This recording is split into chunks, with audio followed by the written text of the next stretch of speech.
Big fluff. Don't, or I'll tell. How old are you? I'm 10. How old are you? I'm 8. Yeah? Yeah. So? You don't look 10. Look, you got the hairy arms. You got hairy knuckles. You look a lot older than us. It looks like you shaved it. Yeah, I do. So? A 10-year-old doesn't shave, so then you can't be 10. Yeah, you can't be 10 if you shave and you have hairy arms and you're tall, really tall, and For you're real. bigger. Yeah. So I'm big for my age. Look, you have no hair. I You have ha- hair. I got hair. See? Look. Yeah, but look, right here you have no hair. It looks like you're bald. I'm not bald and I'm not a freak. You're a freak, Four Eyes. He's 10. A whole 2 years older than us. See? Oh, sure, like that explained it. Please.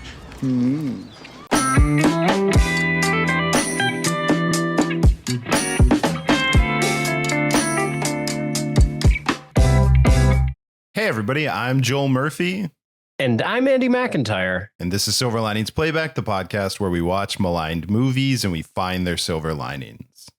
And it's still Revenge of the Guest month, and further proving that he understood the assignment, friend of the show, Devin McKay. Hey, Devin, how's it going? What's going on, friends of the show? How are you? We're doing well, really well, even though we watched Jack.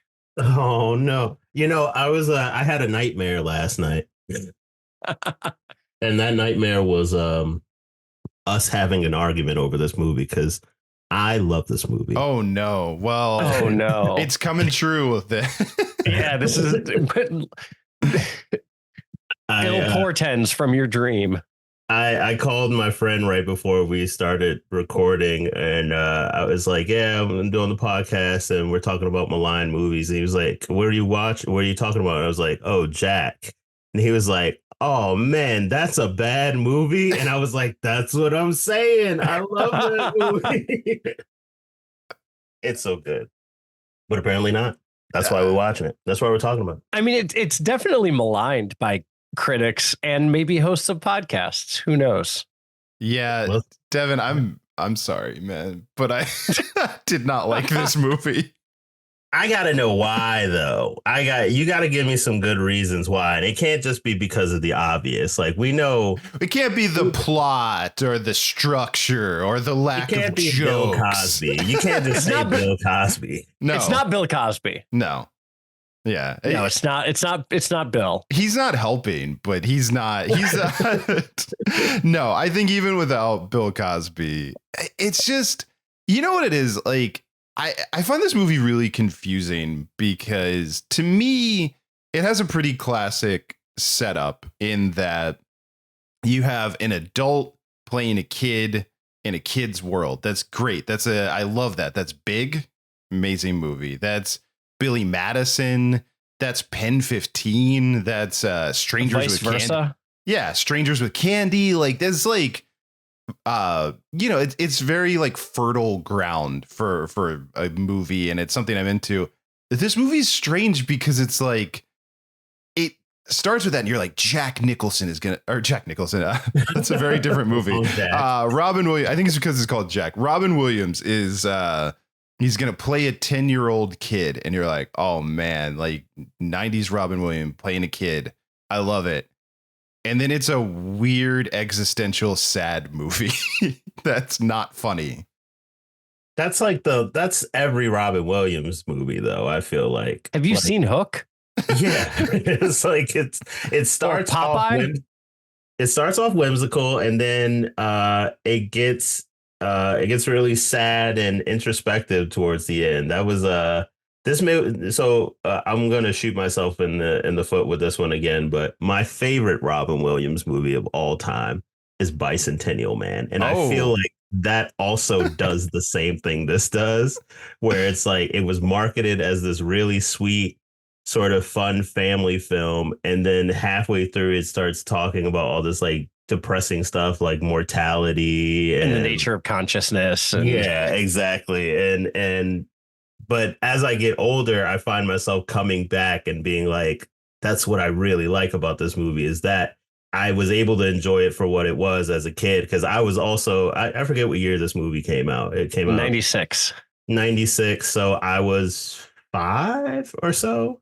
So like being a 5-6-year-old kid watching this movie about a grown man that's like being a kid, I couldn't tell the difference at the time. But like as I got older and people started putting their sort of adult views on it, I was able to see it differently. But still coming back to it, because I just watched it today, coming back to it, I was like, but I still really love it, and I find it kind of sweet and endearing. So I don't know. I'm kind of tripped up because now I'm trying to figure out what my favorite Robin Williams movie is. Andy, do you have an answer? I think, like, you know, without thinking, maybe Good Morning Vietnam. That's pretty great. The movie, yeah. I love Good Will Hunting, if that counts as a Robin Williams movie. I think so. I mean, it's it's a movie. He's not the star, but he is in it, in a significant role in it. Yeah. He's the Bill Cosby of that movie. Yeah, let's not make that comparison. Yeah, I think might be the.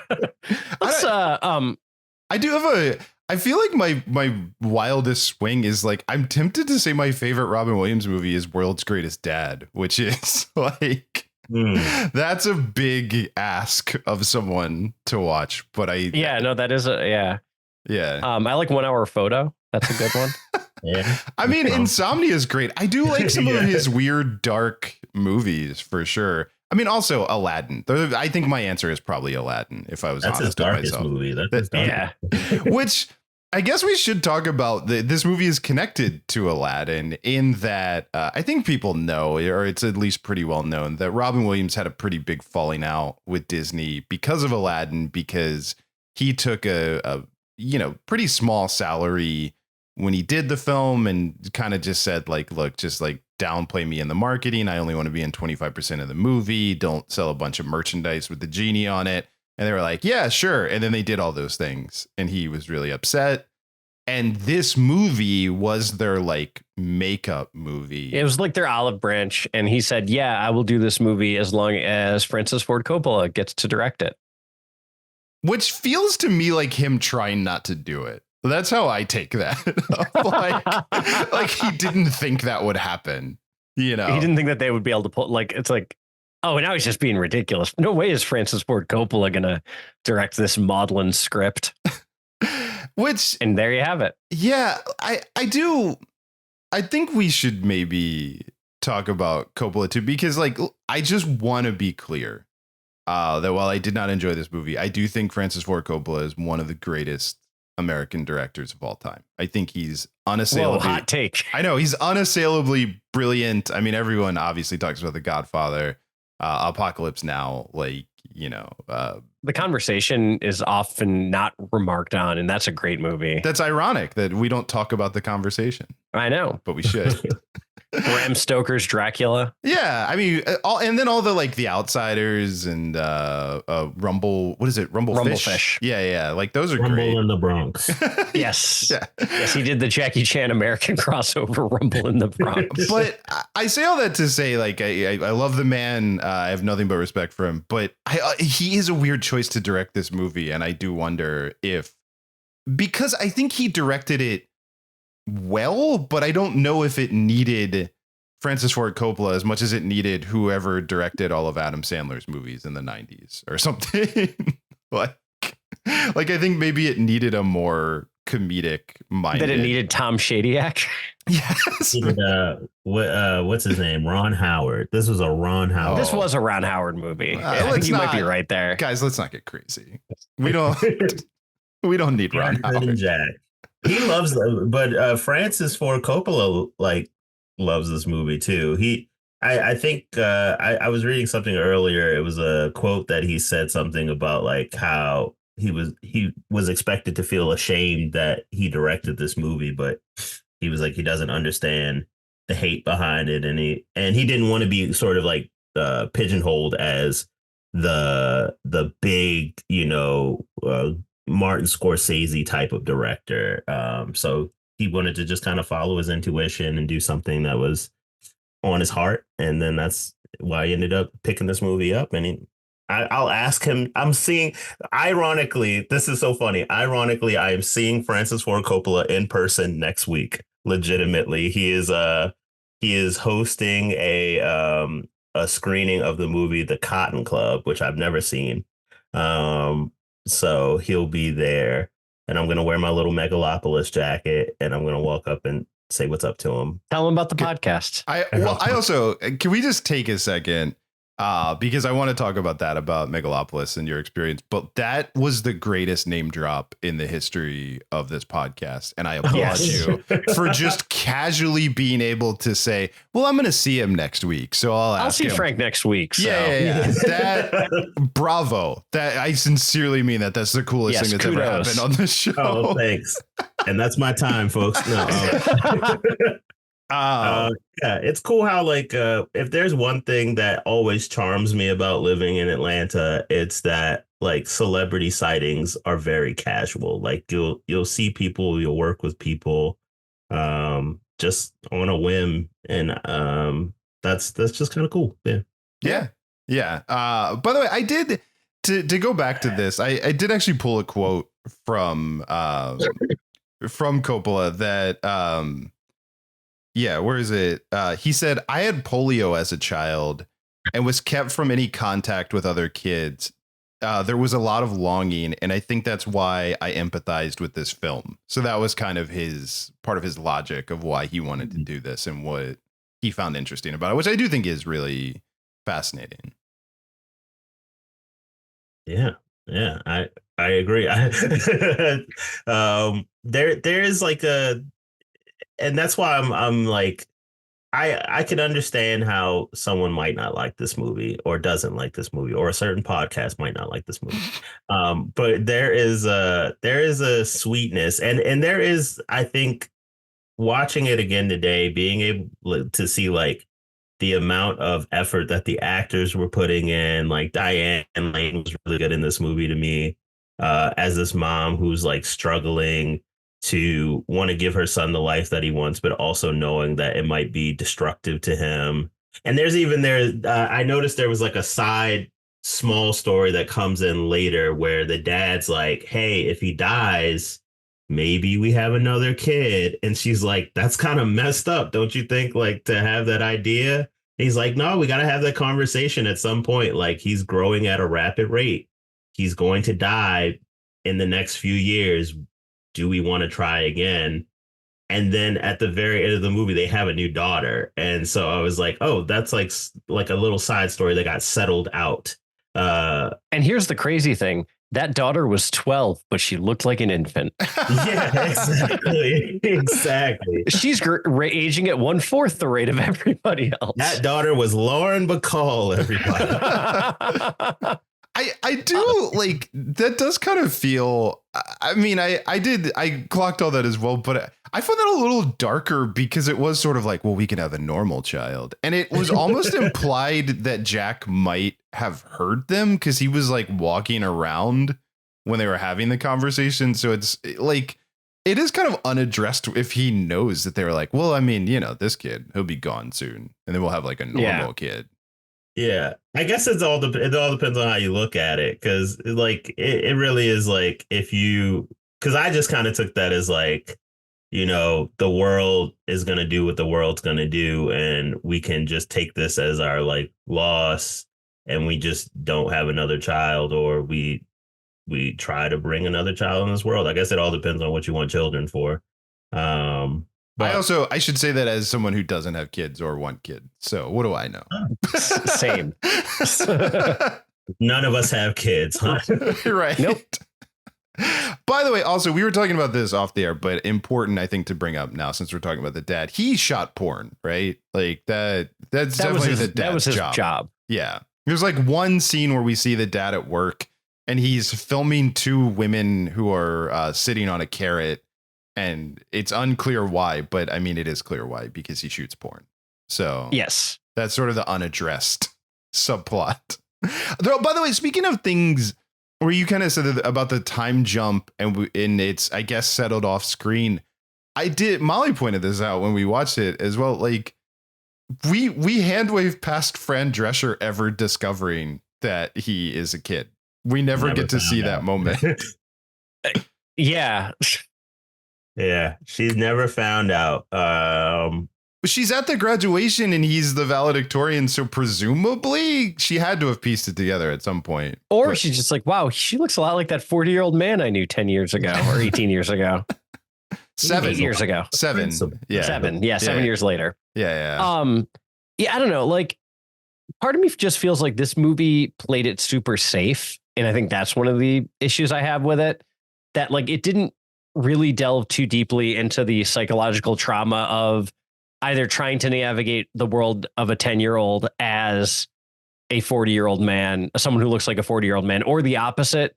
They kind of tease both. Like, he has the one night out where he's just like, well, I look 40, so I'm going to go and do what I think 40-year-old people things are, which is befriend Michael McKean and then get arrested for defending Fran Drescher. We've all been there. Yeah. That's a typical night out. Yeah. It's a standard night out. Your best friend's mom. Yeah. But I just think like it never like chose to delve too deeply into the psychology of either side. And I think both of them are very interesting. And I think the movie just kind of like stayed in the middle and didn't really take a chance. But is that like a movie thing or is that a 90s thing? Because I feel like it has that sort of like 90s squeaky clean sheen on it where it's like we want to play the family film that plays like the really sweet music at emotional moments but we have a little bit of darkness. Like I've seen like a lot of movies like that. Like I'm trying to think, like Casper, I guess, does that too, you know? Like Casper's like, we're gonna kill your dad, but also like it's okay because it's a family film. He'll come back or something like that. Like it's these very dark topics, but also we won't really address them because we want to keep our box office ratings up or whatever. But I think you could have then just made the choice to stay in the lane of what would it be like for a 10-year-old in a 40-year-old man's body trying to live the life of a normal 10-year-old. And I think you could have put that Disney sheen on top of it, especially that, mid 90s Disney sheen. And I think you could have told a more interesting story than the one that they did. So just make Big. Is that what you're saying? Not quite. I think it's they're almost reverse Big. It is reverse Big. I mean, the plot is literally reverse Big. Like it is just like a kid who looks like an adult trying to navigate a kid world instead of a kid who turns into an adult trying to navigate an adult world. But yeah, it's like I think Big is a good model because I think it does all of that. Like it's funny, it's charming. It kind of toys with the like romantic thing, but then he does have to come clean to the woman, you know, and so it's like I think Big handles this stuff better. And I kind of do agree. I'm sorry, Devin, but I agree with Andy that it's just like I didn't think it. Yeah, like the premise was set up, but then it was somehow 2 hours of not really taking big swings outside of like that night out or like a handful. But they did fart in a jar. Yeah, and then that caught on fire, like in the jar after it sat for a while. Where's MythBusters on that? Like, yeah, I forgot the MythBusters Jack episode. The most requested. They also had to eat that stuff from the clubhouse too. Oh yeah, the worms and stuff like that. When I think of movies, I kind of like separate. Like I could tell when a movie came out based on like the style and the content and stuff like that. And Big came out in the 80s, right? Big's an 80s film. Yeah, like Big, I think in the 80s film world, they were taking bigger swings because they weren't the MPAA rating was still figuring itself out. But also it was just kind of part of the culture that they were allowed to be a little bit raunchier and they were allowed to, play on the fringes a little bit more. Which, to go back to what I was saying earlier, it just seems like when we got to that 90s time, things became a little bit more wholesome. The TGIF was in full effect, so to speak. And I think that affected a lot of the films that were coming out. It affected how they were marketed. It affected, what genre people were going to place them in. So I dare to wonder, one, was there a longer script version of Jack that had like extended moments? And two, what would Jack have been like if it had come out in the 80s, or vice versa? What would have Big have been like if it came out? I can tell you that I did some reading about the screenwriter who wrote this, and he was like coming out to LA to accept some award that I'm now blanking on what it was. But basically he was like, well, I'm going to LA. I need a script to sell.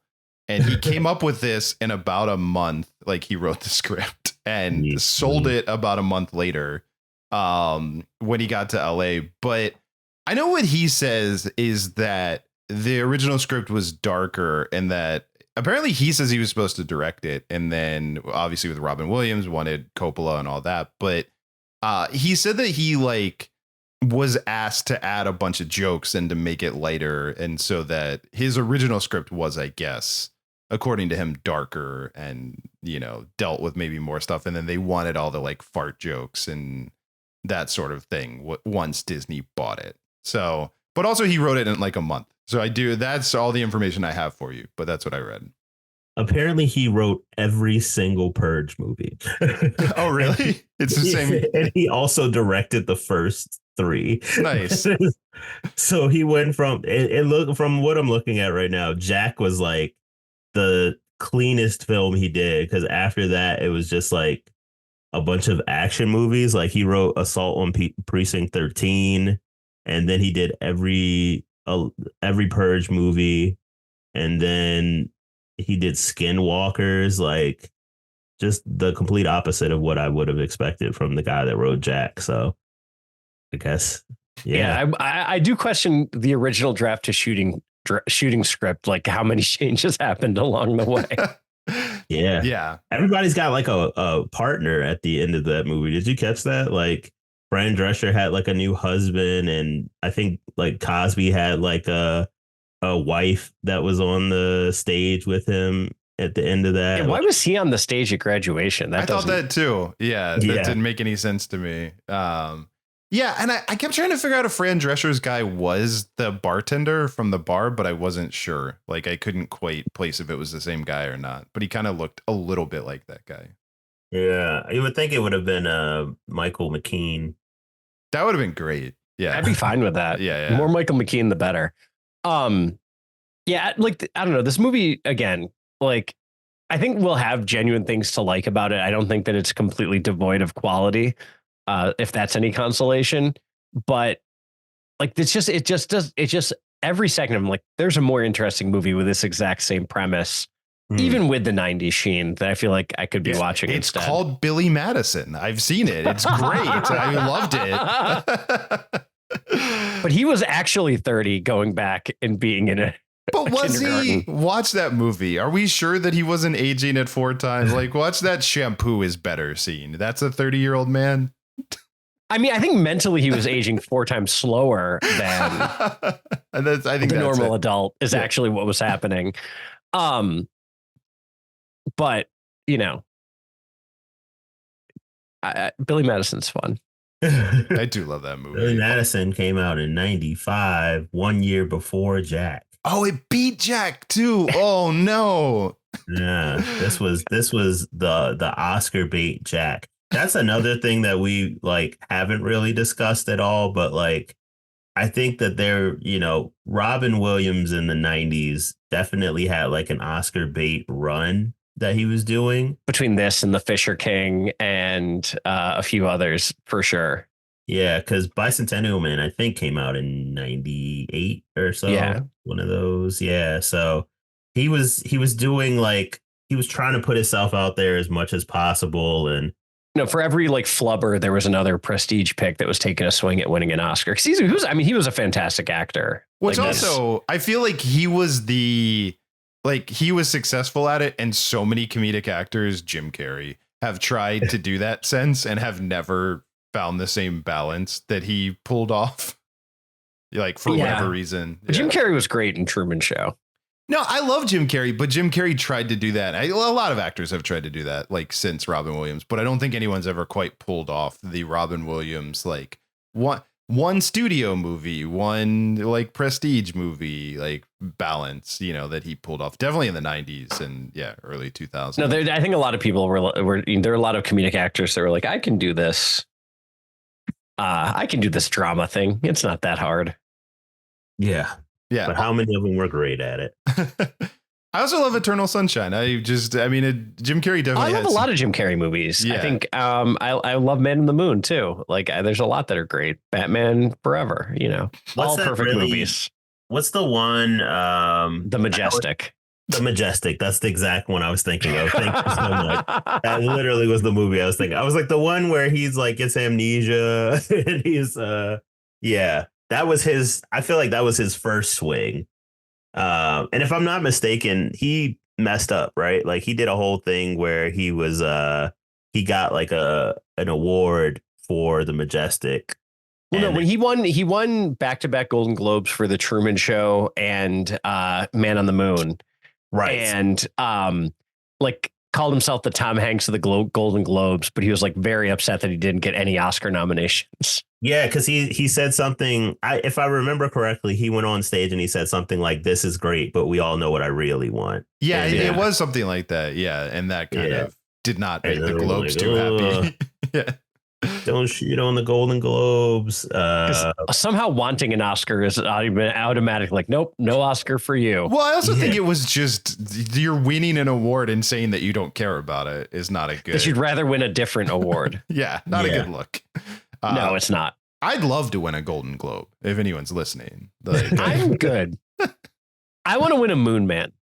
There you go. The MTV Movie Award. So never won it was to get slimed. All right. Do we need? Are we ready to pivot? Like, I feel like we're maybe at that point. I think Andy and I'm good. There's nothing. I think it's more like general stuff than like there's specific things wrong with this movie. It's sort of like on a scene to scene basis, there's a lot I think to like in this movie. Yeah. But also, I mean, I guess the last thing I'll say is didn't need to be 2 hours, and now I'm done. All right, that's it. Yeah. What scene would you take out? I'm going to be real. I don't even know that we needed the time jump. I think I would have been fine if it ended with him saying, I want to go to school, and then going to school and his friend doing the presentation. Like, I don't know that I cared about this. Yeah, the graduation scene, I think that did feel a little literally tacked on. Yeah, and then it's also like we have these kids that we spent the whole movie with, and now I think they did whoever did the casting, this is an early Silver Lining, did an amazing job, like finding people that look like the younger actors, and then the costume department did an amazing job making them look like I knew who everyone was visually, and I think that's all great, but you did take all these child actors that I liked, and then they're gone in the last scene to have an older Robin Williams give a graduation speech that I didn't need. Yeah, the actor they found to play grown-up Todd Bosley, unreal. Yeah. Unreal, because that kid is distinct looking. Yeah, but I thought they nailed everyone. Like they were all like clear who they were, for sure. Also, again, we said it, but just again, I mean, Bill Cosby. Let's just be clear. Bill Cosby, bad. Yeah. Bill Cosby, bad. Yeah, let's make sure that's on the. Yeah. The acting in this movie is really good, I think. In general, I think Robin Williams does a good job of like not overdoing it when he probably could have and gotten away with it. But he does show a lot of like pathos and tries to play it very honestly in a grounded way. Diane Lane is great as the mom. J-Lo is really good. Yeah, I mean, Devin, you kind of said it before, but Diane Lane to me gives the performance in this movie. Like, I found like her story so interesting. I thought the way she played it was so interesting. She was really likable and then really vulnerable, and like it was this heartbreak of like, I have this kid and I'm trying to protect him, but I also don't want to deprive him of these experiences. And I loved her performance top to bottom. I love the scene where all the kids were showing up to try to get Jack to come out, and she was sort of exhausted by all of them, but also charmed. Like, I think she gave a lot, and I loved her performance so much. Like, I thought she was great. She's the mom in Man of Steel too, right? Yes. Yes. Yeah. Which Yeah. also, by the way, I know we pivoted, but don't stop calling characters mom and dad. Like, give them names. That's just She a had pet a peeve. name. I thought that was weird too. In the credits, they actually say her name. They give them names, but they just Her name is Karen Powell. Karen Powell. There you go. But yeah, like when it showed her photo, it said as mom, and that annoyed me. Mom. Yeah, like it's just it makes me Karen Allen in The Sandlot as mom. Like it upsets me. Like these. But I would argue, and I love Karen Allen in The Sandlot, but I would argue that she's playing mom more than Diane Lane is playing mom. That's true. Like, No, there's- Diane Lane, I think, gets a very complex character to play. Whereas And- Karen Allen, I mean, she's great in that movie, and that movie's great, but her character is very one dimensional. Yes. But yeah, so Diane Lane specifically, I think is great. But yeah, Robin Williams, I agree, like gave a really good performance. I liked the moments where he was sort of like played the sort of shy part of being a kid or the timid part. When he asks Jennifer Lopez out and then like has that like little kid, I'm embarrassed and I want to run away because this didn't go the way that I hoped it would. Like the way that he plays that and the way that she's like, let's stay and talk about this. And he's kind of like rushing out of there awkwardly. I thought the physicality of it was really great. Yeah. Now picture Billy Madison in that scene. He's like Hilarious. He did that scene with Bridget Wilson. yes, exactly. Yeah. So hot. Want to touch the hiney. Jennifer Lopez. Shabadoo. And like, yeah, also a good early Jennifer Lopez role that was, like not again, she's teacher for sure. I mean, it's like, there's not a lot of depth to it, but no, she had depth. She liked red gummy bears. Yeah, that's depth. That was her character trait. Yeah, and also dressed like the most 90s teacher ever. So A+. Yeah, she did. Yeah. Like Miss Honey and every other teacher in the 90s movies. Yes, 100%. Yeah. Yeah, I'm trying to think of like even the little girls that were like bullying him were really cute. One of them is Jurnee Smollett. I know. I was going to say friend of the show, Jurnee Smollett. Yeah. Well, that's also I pulled that clip for the beginning because I think that was the scene that I enjoyed the most was when they were interrogating him, because it was like just a really great kid logic scene of both. Well, you're not a kid because of these physical reasons. And then when he calls her Four Eyes and, fires back at her, then Jurnee Smollett being like, no, he's a kid. Oh, wait, no, this all checks out. He's acting like a kid. Like, yeah, the kid logic on display. And obviously, yeah, like she and the other girl were both like really charming. And I liked them both a lot. And Jurnee Smollett was a phenomenal child actress. Mm-hmm. And I really like her as in her adult work, too. I think she's good. She was good in Harley Quinn. She was good in Lovecraft Country. She did a lot of good stuff. She just did I'm blanking on the name of this movie right now, but The Majestic. Yeah, that's it. She was in The Majestic. The Burial. She was in this new movie that came out last year with she's like a lawyer going against Jamie Foxx. And she was really strong in that movie. So nice. Always a big fan of hers. Friend of the show, as we've said. Yeah. I forgot where I was going when I started talking about Jurnee Smollett. She's great, and she was a part of this movie. That's what I'm going to say for right now. I even think like Robin Williams' body language in that scene felt very real as how a 10-year-old would be. Yeah, I think he like captured the physicality of a 10-year-old throughout the movie. It was the movie's making some weird statements about nature versus nurture, that the brain can only develop at this rate, even though his body is developing 4 times physically faster. Yeah, that's very. I remember what it is, and this'll obviously we're liking this movie for different reasons. Because my favorite scene in this movie, and it was the scene that I remembered before I even pressed play. It's when he is in the class and he has the class assignment. And it's like, what do you want to be when you grow up? And I very specifically remember that line where he's like, what do I want to be? I want to be alive. And I'm like, this like kid that is dealing with this, like, I'm going to be dead very soon, and understanding that, wrapping his head around it. that was very interesting to me. I think it has interesting things to say, but it just never fully commits to them. Sort of like how you said earlier. Yeah. Like, Can I just, and because, oh, sorry, go ahead. I was like, are you okay? I just want to check in on Am I okay? Yeah. Shit, man. Who knows? Who knows? No, I'm good. It's just I like when stories take chances like that. Like it could have just been a fun kids movie where we, follow the Robin Williams as a big kid. Like, but instead they were like, let's throw on this extra layer. And I think his movies always kind of do that. I think even Bicentennial Man does that a little bit too, where it's like, what if I don't want to just be a robot? I also want to be a human.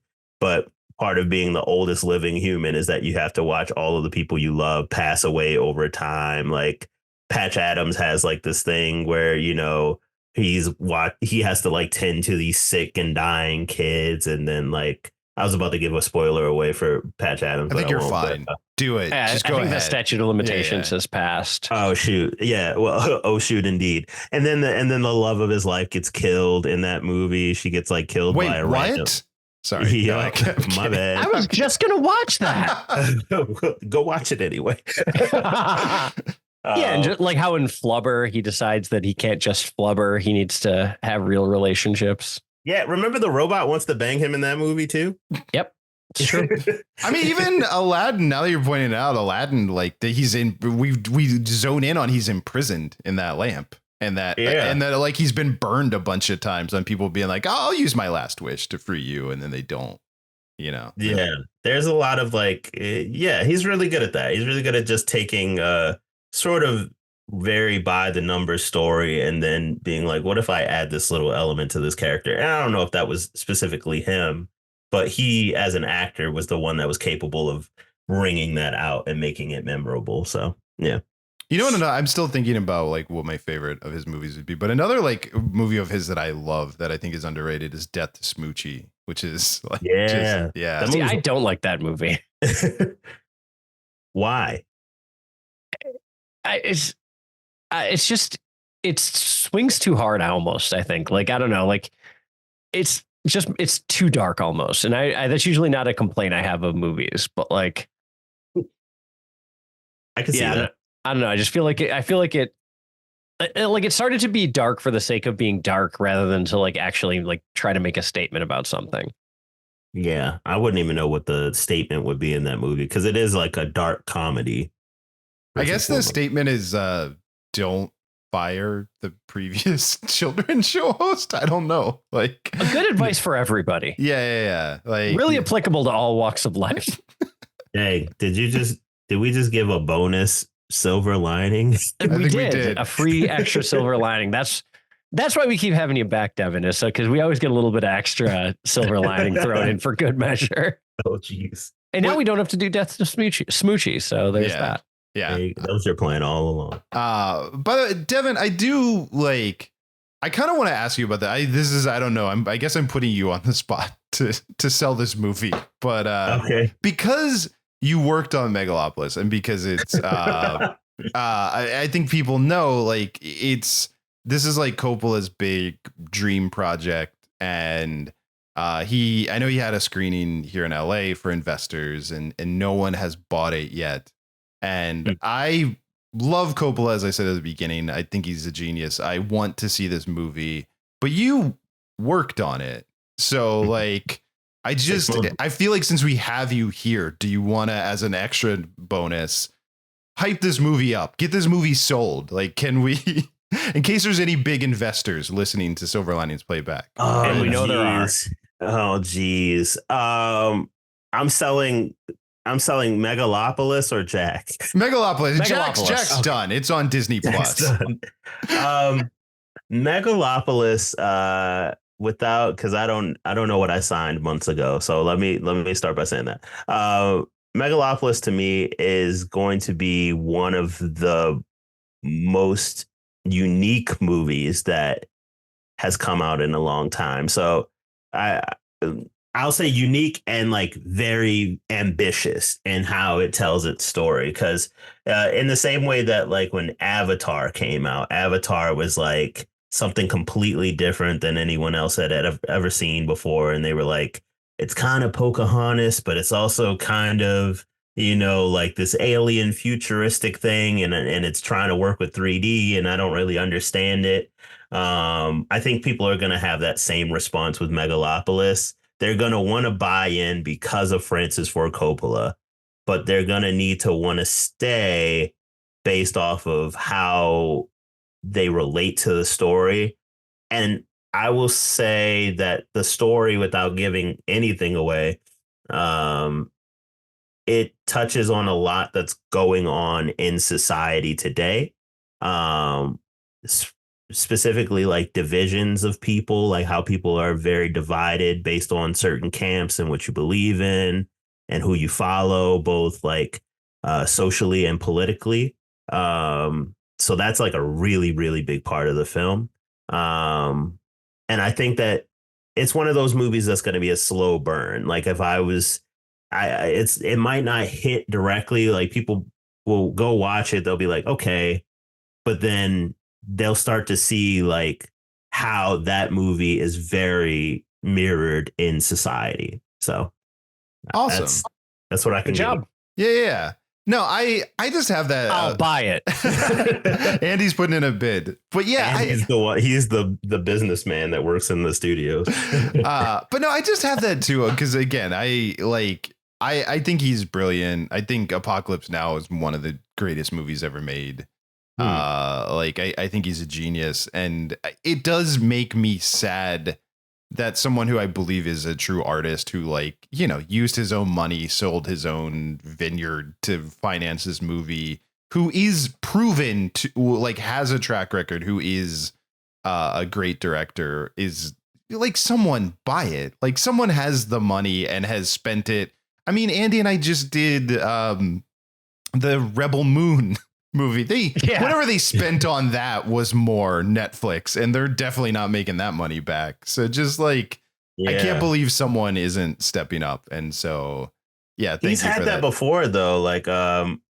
He dropped a movie, I want to say it was like 2013 14 or something like that nobody knew about, completely went under the radar. 2011, it was called Twix, and it had Elle Fanning in it, Val Kilmer's in it. But it just kind of flew under the radar, Tetro, that came out in 2009. He's done movies, and he's been doing movies, but just nobody has wanted to pick them up. And I think for one reason or another, but ultimately I believe it's because he doesn't bend on his vision. He's like, this is the story I want to tell. I'm going to put it out exactly how I want it. I'm going to edit it with people that I know and that I trust. If there's a filmmaker in Hollywood that I feel like has earned that right, he's on a very short list of people that I feel like can do whatever he wants. Right. Yeah. But also I think that we can all do a little good from having someone who critiques our work, sure. I want to see his story regardless. I want to see Megalopolis exactly the way that he intended it to be. But I know that a good example of that would be Patty Jenkins with Wonder Woman 1984. Patty Jenkins was just surrounded by yes men when she made 1984 and Wonder Woman 1984, not 1984.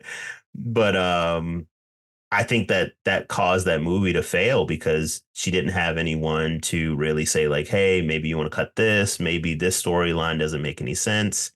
So maybe make an entirely different movie instead. Yeah, maybe just don't pick up the sequel. And that's kind of his story, back and forth throughout his entire filmography. I think with Francis Ford Coppola, he's got some hits that are hits, but then he's got movies that not everybody's a big fan of, and then some that people don't even know what that movie is.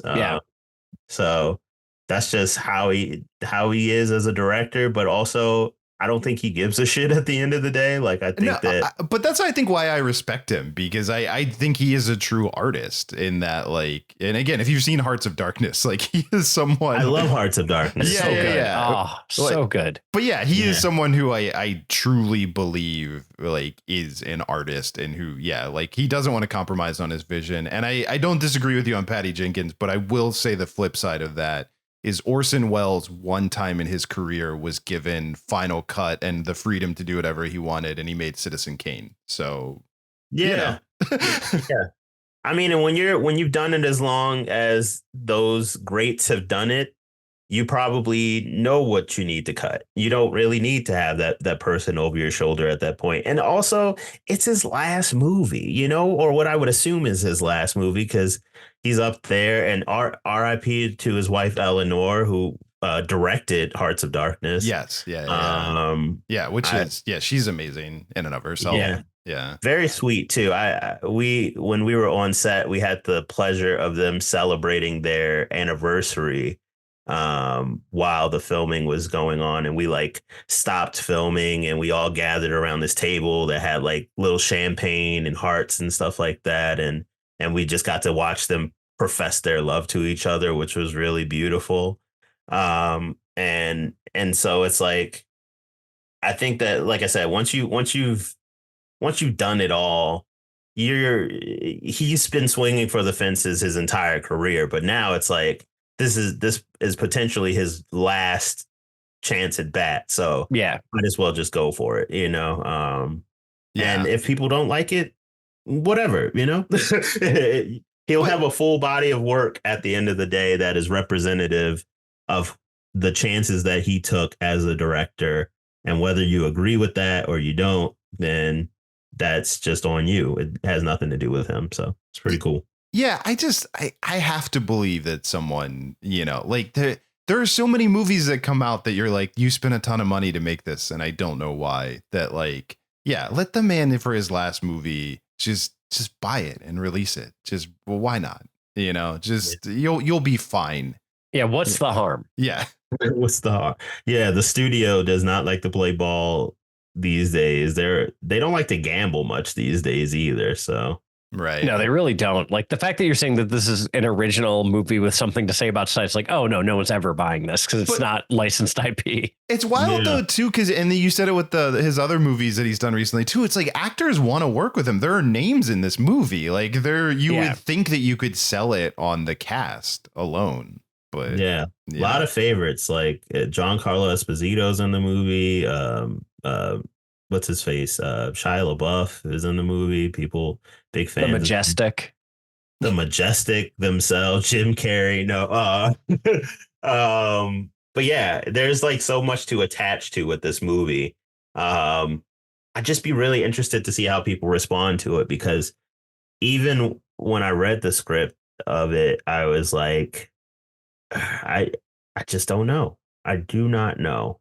But so it's definitely like his like going out party. From what I remember hearing, and I don't know if this is still true, but everyone that was an extra on the film is being given a credit, at like a named credit in the film. So there was probably like over 300 extras in this movie, so you'll have a lot of them popping up, but it wasn't just like, you know, like they might just get cast as like dancer one or you know, chauffeur or something like that, but having that actually come down in the film means something to them. It means that they have a part in the movie, you know.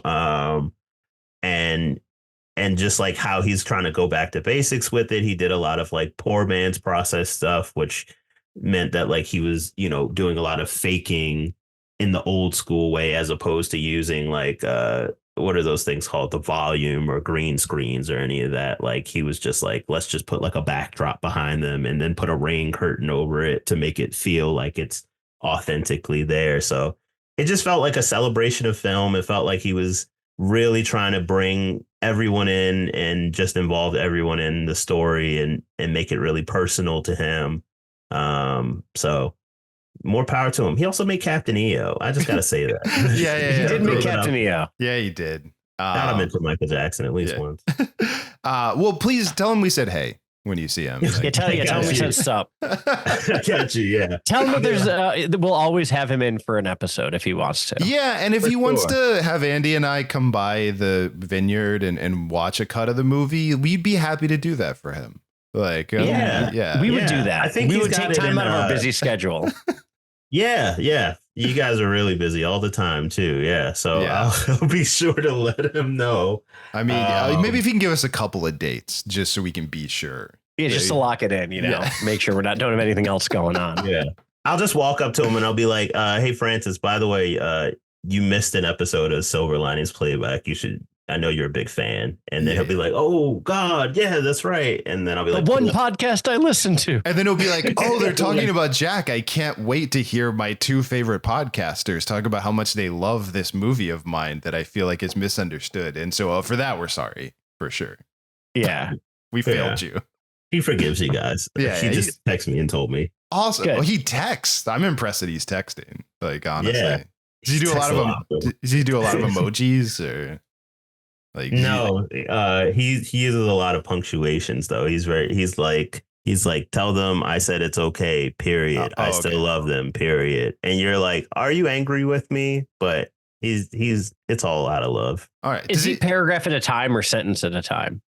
Is he wall of text or sentence at a time? He's sentence at a time and also double spaces. Nice. How's his meme game? Does he ever throw any like Homer Simpsons or anything in there? Or? He throws me a lot of TikToks that he's really he's big on the TikToks. Yeah, he's actually really bummed it's getting taken away. He's like, this was the next Renaissance, and I was like, yeah, I know, bro, I know. And I'm like, talk to you later.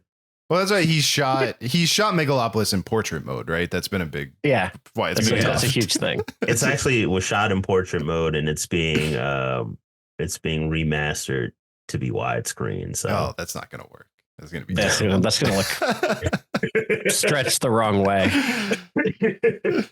All right. Well, thank you so much for doing this, and thank you. I know I put you on the spot, but I appreciate you. No, it's all good. I mean. I saw the movie. The last time I saw the movie or parts of it was March 2023. So it could look completely different from what I've seen before. But I do think that I've got a pretty good gist of what the movie is going to be like. He's been showing it around Atlanta as well to a couple people. So I'm excited to see it just like you guys are. It's going to be his masterpiece. That's awesome. All right. Before you go, is there anything else that you want to mention or plug or direct people towards, anything like that? Let's see. What's going on? I'd be directing sometimes too. That's the thing. Yeah, you had a trailer. Just had a short film come out, right? Yeah. It has. Yeah, it's on its way out. It is like my first time ever putting stuff into festivals, which is really exciting. And we've submitted to just about 20 so far, all around the world. We've submitted like, I'm trying to think of some of the random places. Greece, we submitted to Greece, Amsterdam, Paris. So like, we're hoping that one of those gets picked up just so we can like, me and the crew can like take a little trip there. Is on our mind, but also like pretty much every state in the United States, including Baltimore. So hey, hopefully you guys will be able to see it sometime soon. But yeah, it's called Don't Cry for Me, and it's based on a novel by an author named Dr. Daniel Black.